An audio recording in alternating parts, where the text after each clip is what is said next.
Hello. So in this video, we're talking about Tristan and Yseult by Kneehigh Theatre Company. Now I've said by Kneehigh Theatre Company, but actually there's a number of authors that are that this play is attributed to.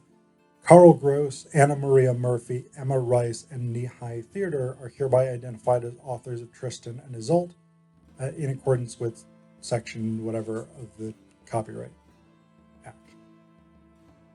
So that's one of the things that's kind of interesting about this play is it's actually it's written by multiple people, and this is not like it based on the introduction to this play. The collaborative approach was kind of a divided collaborative approach in that different authors wrote different sets of characters. So the court scenes, for instance, the court characters like King Mark and Frosin, these are written in heroic couplets, rhyming sets of rhymed lines. Whereas Tristan and Yseult, the lovers, are written in a different form of poetry. So this is kind of a cool thing. And I think this is relatively representative of Kneehigh Theatre's approach to collaborative performance, that they drew from different people's talents and put things together in unique and interesting ways. Now, that being said, Kneehigh Theatre, unfortunately, is no more. They shut down a few years ago. They were supposed to have been this really, really fascinating, innovative, and interesting theater company. And so actually, I was a little disappointed, if I'm honest, reading Tristan and Yseult, because there's some cool stuff in it, but I kind of don't see the greatness that made people really fascinated by Kneehigh Theatre. And I think a big part of that is it's a performance theater. It's not necessarily we're writing literature type theater. Like, yes, this is a script. This is obviously a piece of dramatic literature, but it's not really meant to be read. I think it's meant to be performed by Kneehigh Theatre with their distinct performance practices. So the play is not bad. It's an interesting take on the Tristan and Yseult myth of Arthurian legend, of romantic literature, etc., etc. But it's not. I don't know. It didn't grab me in the way that I think a performance of this by Kneehigh Theatre would have grabbed me. So that's my initial sort of thought. That being said, there's some cool things that they do. One is that they involve the audience, because that, I think, was one of Kneehigh Theatre's big things, was that they were very much an interactive theater, community theater, and they were very oriented around not acknowledging or not having a fourth wall, bringing audience members into the performance, making audience members part of the show. So we start actually with the pre-show. You've got the love spotters who look for love. They take notes and search with binoculars. They give out love hearts. As Wagner's prelude to Tristan und Yseult plays, they each step up onto the stage. So initially, like even before the show itself properly begins, you've got this group called the Love Spotters, they're like bird watchers, except for romance, basically. Like it's explained in scene one, actually, which I'm going to talk about in just a second. But one of the things that's striking there is this line, in the stage directions, they give out love hearts. So this idea, like initially, the audience is already engaged because the performers are wandering through the audience, like giving them stuff. And then scene 1 starts to emphasize this. The love spotters speak almost like a chorus. They say, "We are the unloved. We are the love spotters, passion watchers, kiss clockers, love is at arm's length." Then, according to the stage directions, White Hands joins them. She is their leader. White Hands says, "Welcome to the club of the unloved." Stage directions say, "A dart is fired into her heart."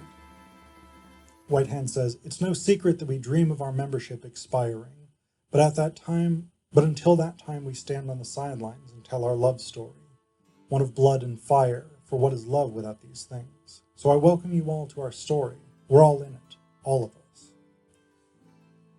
And so that last bit is interesting. We're all in it, all of us. Because,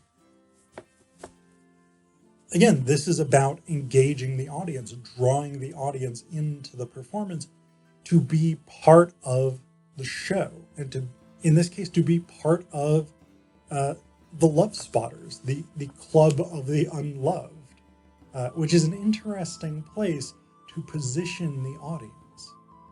But this is a play that's fundamentally about love, and it explores love ad nauseum. All different kinds of love. So,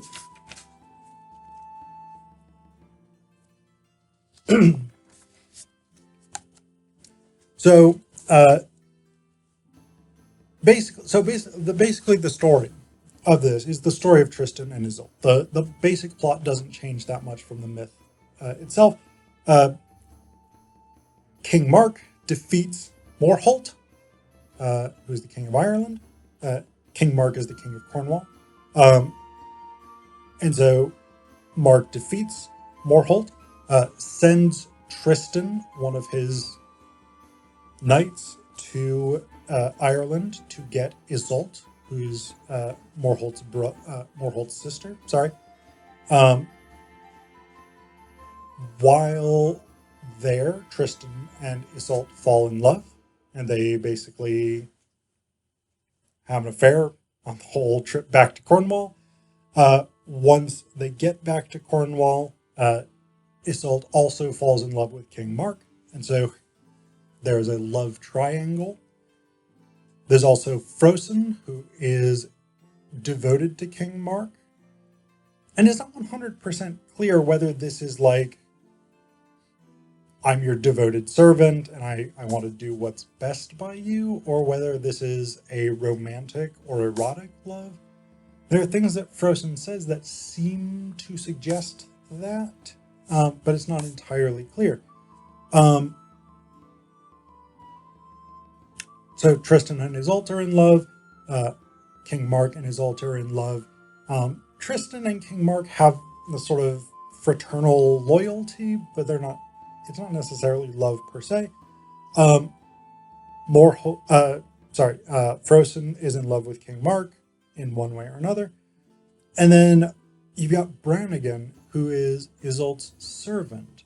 And there's an episode after Yseult marries King Mark where she realizes, I've been having sex with Tristan. And so when King Mark has sex with me on our wedding night, he's going to know I'm not a virgin. So, Brannigan, my servant, we're going to put you in my dress and perfume and what all, and you are going to have sex with my husband so that he will think that I'm a virgin. And when he falls asleep, I'm going to go back in the bed and you're going to go. So there's that element. There's sexual love, there's romantic love, there's fraternal love, there is feudal loyalty, perhaps. Again, Frosin's hard to pin down. He's an interesting cat. But then, after all of that happens, Yseult has married King Mark, and Frosin is like, I have spotted Yseult and Tristan, doing stuff they're not supposed to be doing. And so I'm going to bring King Mark proof out of my love for him, and then he will love me because I have revealed to him this deception. Frosin does this. Contrary to his expectations, King Mark is actually like, why have you done this to me? I was happy when I didn't know they were having an affair. You have made me unhappy. Leave me. Tristan and Yseult also leave, but then they're kind of like, we're kind of not as into each other anymore. So Yseult goes back to King Mark, and they're just like, I guess we'll make this work. And Tristan goes off, and surprise, surprise, marries White Hands, whose real name is also Yseult. Then Tristan is dying. That's actually where the play begins and where the play ends. So we get that nice cyclical element. White Hands is basically like, so Tristan has sent for real Yseult, Yseult Prime, perhaps, the one who's actually in the list of characters as Yseult. Tristan has sent for her. White Hands is not super pleased with this, being that she's in love with Tristan and he is not in love with her. He just married her because she has the same name as the chick that he loves. So she ends up basically being like, yeah, Yseult's not coming. She doesn't love you. At which point Tristan dies and Yseult shows up. And everybody's sad. Boo-hoo, boo-hoo. And that's basically what happens. So, I mean, again, there's a ton of love stuff here. It shows up in all these different competing forms.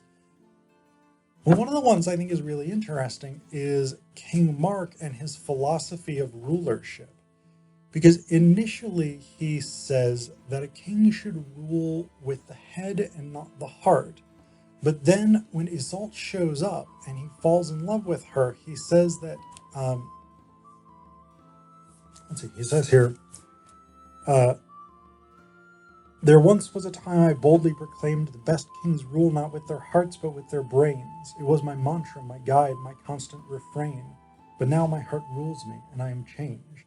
You have turned me from a king to man, or you've turned me around from king to man, and I give thanks and drink to fate's great plan. I was alone, locked in, inside out, but you, my bride Yseult, have killed all doubt. So, King Mark switches here. Like, this question of rulership is an interesting one, because he starts by basically saying, rule with your head, not with your heart. Then he says, now that I'm in love, I can see how ruling with your heart is actually a good thing.